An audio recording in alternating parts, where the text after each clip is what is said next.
Salam sehat selalu Parewa. Semoga Parewa semua sedang tidak fakir kuota untuk menikmati audiobook dari kami. Sebelum kita lanjut, silakan subscribe channel ini dan nyalakan loncengnya untuk mendapatkan notifikasi ketika video terbaru telah diupload. Tidak menunggu berlama-lama lagi, langsung saja kita simak audiobook ini. Mahakarya dari penulis kebanggaan tanah air, Asmaraman S. Ho Ping Ho.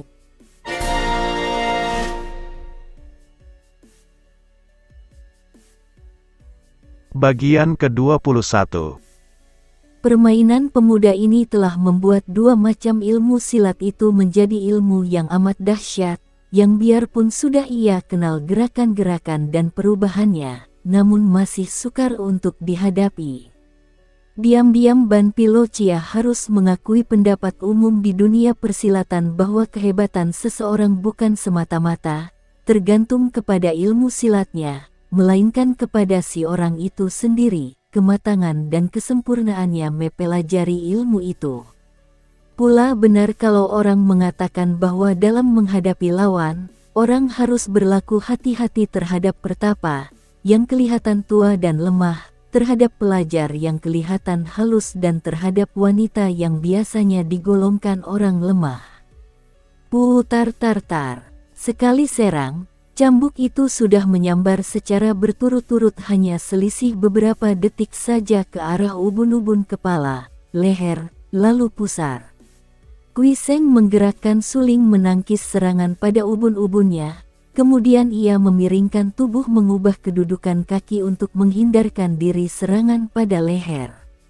Adapun pecutan pada pusarnya ia tangkis lagi dengan sulingnya sambil menggerakkan kipasnya ke depan menotok jalan darah pada siku lawan. Kalau totokan ini mengenai sasaran, tentu lawannya akan terpaksa melepaskan cambuk. "Hai!" Ban Pilocia berseru keras, mengerahkan sinkang dan ujung cambuknya terus melibat suling, sedangkan totokan pada siku kanannya ia tangkis dengan ujung lengan sebelah kiri. Bret, robeklah ujung lengan baju oleh ujung kipas, akan tetapi totokan itu meleset tidak mengenai sasaran.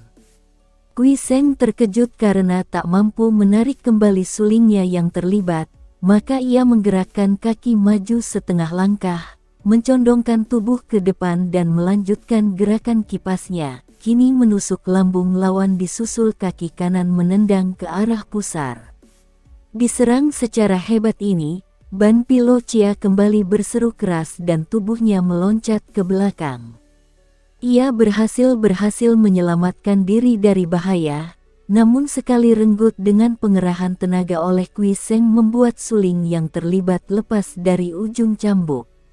Kui Seng menahan rasa sakit pada telapak tangan yang memegang suling, terasa panas dan kesemutan. "Hebat, kau orang muda aneh dan hebat. Tapi rasakan kini tangan maut Ban Pilocia," seru raksasa itu dengan suara gembira dan wajah berseri. Memang raksasa gundul ini mempunyai dua macam kesukaan, yaitu wanita-wanita muda yang cantik dan berkelahi. Makin kuat lawannya, makin gembira hatinya, dan makin muda cantik seorang wanita, makin tergila-gila dia sebelum mendapatkannya. Kini Dewa Losia berlengan selaksa itu menjauhkan diri dari lawannya, cambuknya digerakkan dan lenyaplah cambuk itu, berubah menjadi gulungan sinar hitam yang membentuk lingkaran-lingkaran besar kecil, lingkaran yang telan menelan membingungkan pandangan mata. Juga diselingi bunyi nyaring seperti halilintar menyambar-nyambar di waktu hujan gerimis. Dengan cambuknya yang panjang, raksasa ini dapat menyerang Kui Seng dari jarak jauh tanpa bahaya diserang kembali oleh lawan yang hanya menggunakan dua senjata pendek. Sambil menghujani lawan dengan lecutan cambuk yang merupakan jari-jari maut itu, Ban Pilocia lari mengelilingi Kui Seng. Kagetlah hati pemuda ini. Tak disangkanya tokoh sakti yang terkenal ini selain sakti, juga amat licik dan curang, tidak segan-segan menggunakan akal pengecut untuk mengalahkan lawan. Ia maklum bahwa karena dia berada dalam lingkaran, kedudukannya berbahaya, dan membutuhkan ketenangan sepenuhnya untuk menghadapi serangan seperti itu. Maka ia tiba-tiba menghentikan gerakannya, berdiri dengan kuda-kuda kaki sejajar di kanan kiri, tubuhnya agak merendah, suling diangkat tangan kanan tinggi melintang di atas kepala sedangkan kipas terbuka di tangan kiri melindungi bagian bawah. Anehnya, Kui Seng malah meramkan kedua matanya, akan tetapi seakan-akan dapat melihat jelas, ia menggeser kaki setiap kali lawannya berada di belakang tubuhnya. Serangan-serangan membanjir datang dari belakang, kanan dan kiri, namun semua itu dapat ia tangkis dengan suling dan dapat ia kebut dengan kipas. Hebat bukan main pertandingan ini, namun merupakan pertandingan yang berat sebelah karena Ban Pilo Chia selalu menyerang sedangkan Kui Seng selalu melindungi diri tanpa mampu balas menyerang. Mengapa Kui Seng meramkan kedua matanya? Apakah ia memandang rendah lawannya? Bukan, sama sekali bukan. Karena kehebatan lawannya lah maka ia terpaksa meramkan matanya. Untuk menghadapi hujan serangan itu, ia membutuhkan ketenangan dan pengerahan panca inderanya, pencurahan perhatian sepenuhnya. Kalau ia membuka mata, maka bayangan yang membentuk lingkaran-lingkaran besar kecil itu akan menyilaukan mata dan mengacaukan perhatiannya. Biarpun kedua matanya meram, namun sepasang telinganya cukup untuk menangkap gerakan lawan. Dan mengapa pula pendekar sakti yang muda ini rela mengalah dan mempertahankan diri saja tanpa mencari kesempatan balas menyerang? Ini pun merupakan siasat baginya, karena dengan cara ini, ia tidak mengeluarkan banyak tenaga. Sebaliknya lawannya cepat lelah karena harus banyak bergerak dan lari-lari mengitarinya. Sedangkan dengan penjagaannya yang kokoh dan kuat ia mampu mempertahankan diri. Orang-orang cerdik pandai mengatakan bahwa yang diam itu lebih kuat daripada yang gerak. Gentong air yang penuh tak tersembunyi, yang kosong berbunyi nyaring. Orang yang mengerti pendiam, yang bodoh penceloteh. Air yang diam dalam, yang bergerak dangkal. Demikian pula dalam dunia persilatan, terutama bagi mereka yang sudah tinggi tingkatnya, terdapat keyakinan bahwa si penahan lebih kuat kedudukannya daripada si penyerang. Setiap penyerang berarti membuka pertahanan sendiri yang menjadi lemah dan juga lengah, sebaliknya si penahan akan selalu menutup diri mempertahankan diri dengan kokoh dan kuat. Karena bernafsu sekali ingin mengalahkan Kui Seng dengan cepat, untuk beberapa jam lamanya Ban Pilo Chia lupa akan hal ini dan terus-menerus menghujankan serangannya yang selalu sia-sia karena dapat ditangkis lawan. Namun diam-diam Kui Seng juga mengerti bahwa lawan yang sekali ini bukan lawan yang biasa, dan tidak dapat diharapkan cepat-cepat menjadi lelah. Juga dalam tingkat ilmu silat dan tenaga, Ban Pilo Chia benar-benar sudah hebat sekali dan ia tidak berani mengaku sudah lebih pandai daripada lawan ini. Sulingnya sudah retak-retak dan kedua tangannya sudah mulai lelah dipakai menangkis semua serangan itu.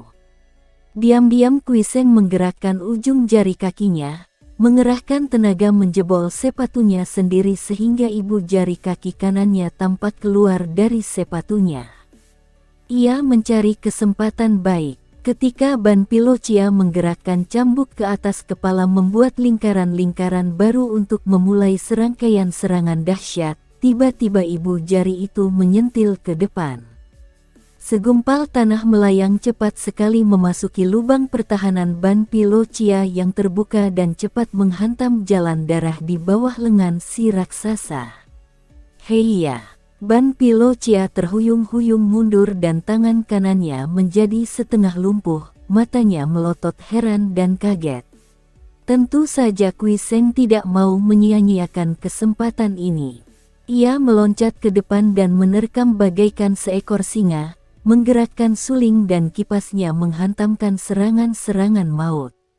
Namun Ban Pilo Chia adalah seorang tokoh yang banyak pengalaman dan tubuhnya sudah kebal. Serangan segumpal kecil tanah tadi hanya membuat ia terhuyung-huyung sejenak, dan kini tangan kirinya sudah cepat menyambar cambuknya sendiri dari tangan kanan yang agak lumpuh. Kemudian cambuk itu melecut-lecut dengan bunyi keras, membentuk benteng sinar bergulung di depan tubuhnya sehingga suling dan kipas Kui Seng dapat ditangkisnya. Dalam menangkis ini, si raksasa mengerahkan elwikangnya. Terdengar suara keras ketika cambuk beradu dengan suling dan kipas, akibatnya keduanya terlempar ke belakang sampai 3-4 meter dan keduanya jatuh bergulingan di atas tanah. Dengan napas terengah-engah dan keringat membasahi mukanya, raksasa gundul itu duduk di atas tanah sambil memandang dengan muka berseri. Hehehe, kau hebat orang muda. Kui Seng juga sudah bangkit duduk dan mengatur napas memulihkan tenaganya. Dan kau jahat, Ban Pilo Chia, jawabnya. Kembali si raksasa gundul tertawa. Aku pernah mendengar sayup sampai tentang seorang tokoh berjuluk Kim Moeng, yang tingkat kepandaiannya sudah masuk hitungan. Agaknya kaukah orangnya? Tidak salah, para Losianwei memberi sebutan Kim Moeng kepadaku. Hehehe, masih muda sudah sombong, ya. Kau kira Ban Pilo Chia kalah olehmu? Kita masih seri, belum ada yang menang atau kalah. Mari kita lanjutkan. Raksasa itu berdiri, cambuknya terayun-ayun di tangan kanan yang sudah pulih kembali. Kui Seng juga bangkit berdiri. Aku selalu melayani, kalau kau memang hendak berkelahi, dan aku selalu akan menghalangimu, kalau kau hendak melakukan hal-hal jahat. Ban Pilo Chia tertawa bergelak lalu menerjang maju dan memaksa lawannya melakukan pertandingan jarak dekat yang lebih berbahaya. Ia hendak mengadu tenaga dalam pertemuan tenaga tadi. Si raksasa ini dapat menduga bahwa dalam hal tenaga dalam, ia menang setingkat. Dan hal ini memang harus diakui oleh Kui Seng. Pemuda itu kini mendapat kesempatan balas menyerang, namun ia sedapat mungkin menghindarkan adu tenaga karena hal ini akan banyak merugikannya. Sulingnya sudah retak dan kalau terus-menerus diadu dengan cambuk, tentu akan hancur sedangkan cambuk lawannya sama sekali tidak mengalami kerusakan apa-apa. Kui Seng mengerahkan Jin Kang meringankan tubuh dan menggunakan kegesitannya untuk menghadapi serangan dengan balasan serangan pula. Ia lebih muda, tubuhnya lebih kecil dan karenanya ia lebih gesit daripada lawannya yang tua dan tinggi besar. Kini Kui Seng benar-benar menguras ilmunya. Ia mencoba mainkan segala macam ilmu silat yang pernah ia pelajari, namun tetap saja ia tidak mampu mendesak lawan. Sebaliknya, tidaklah mudah bagi Ban Pilo Chia untuk mengalahkan lawan yang amat kuat ini. Dalam benturan kedua yang sama dahsyatnya dengan tadi, keduanya kembali terjengkang sampai beberapa meter jauhnya. Pertandingan telah setengah malam dan kini fajar mulai menyingsing, sinar merah mengambang di ufuk timur. Mereka saling pandang, muka berpeluh, uap putih mengepul dari ubun-ubun kepala masing-masing. Bah, kau ini orang muda luar biasa. Selama hidup baru sekali ini bertemu orang muda seperti kau. Baru 2 kali selama hidupku benar-benar gembira melakukan pertandingan. Pertama melawan Pat Jiu Sin Ong Liu Gan, kedua dengan kau inilah. Hehehe, orang muda, aku pernah mendengar kau ini diambil murid Buke Xiansu. Manusia dewa itu katanya paling sakti. Akan tetapi mengapa muridnya hanya seperti kau ini, manusia biasa yang dapat kulawan? Aku tidak mendapat kehormatan sebesar itu menjadi murid beliau, aku hanya pernah beruntung menerima petunjuknya.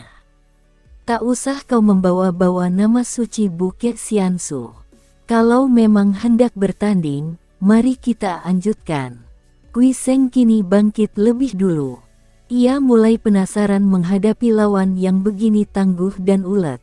Hehehe, sampai mati, bocah sombong. Ban Pilocia menerjang maju dan kini ia membekuk cambuknya lalu menghantam dengan gerakan ilmu silat Toya. Pukulan yang hebat ini tak mungkin dielakkan lagi. Terpaksa Kui Seng menangkis dengan sulingnya, berbareng menyodokkan kipasnya. Brak, Kui Seng terhuyung mundur, sulingnya hancur. Akan tetapi Ban Pilocia juga terhuyung mundur, perutnya kena ditotok ujung kipas sehingga mendadak perut itu menjadi mulas. Kalau orang lain terkena totokan ujung kipas yang mengandung tenaga sinkang, tentu akan tembus perutnya atau rusak isi perutnya, mati seketika. Akan tetapi Ban Pilocia yang sudah kebal itu hanya merasakan perutnya mulas seperti orang terlalu banyak lombok saja. Ser. Belasan batang anak panah menyambar ke arah Ban Pilocia. Cepat kakek itu mengibaskan lengan bajunya dan anak-anak panah itu runtuh berhamburan.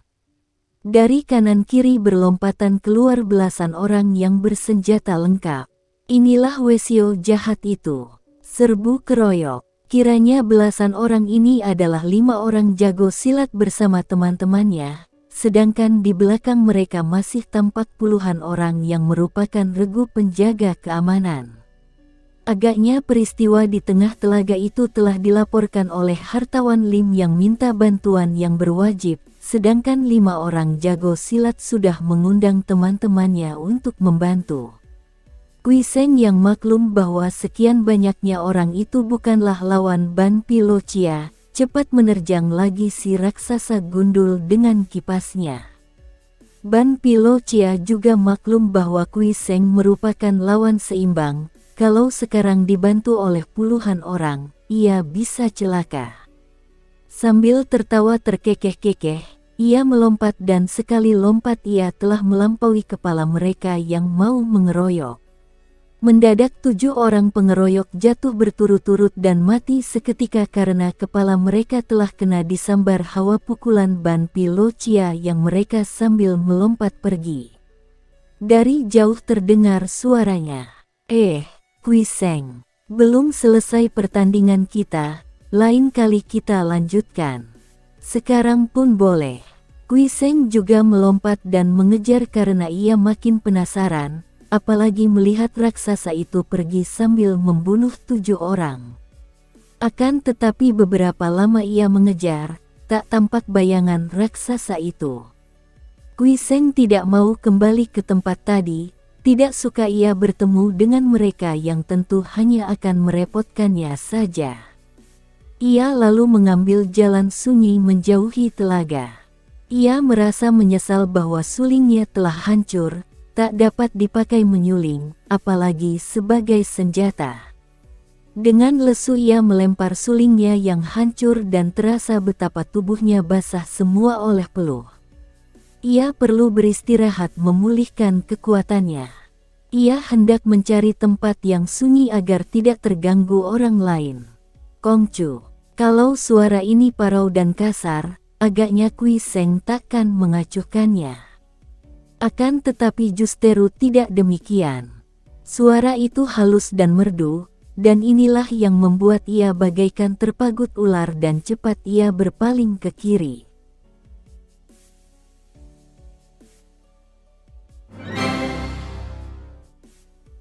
Bersambung ke bagian ke-22. Terima kasih buat Parewa semua yang telah menyisakan waktunya untuk menyimak audiobook ini. Jangan lupa di-subscribe ya, karena subscribe itu gratis. Wassalam. Dari aku, yang selalu setia, menunggumu datang kembali.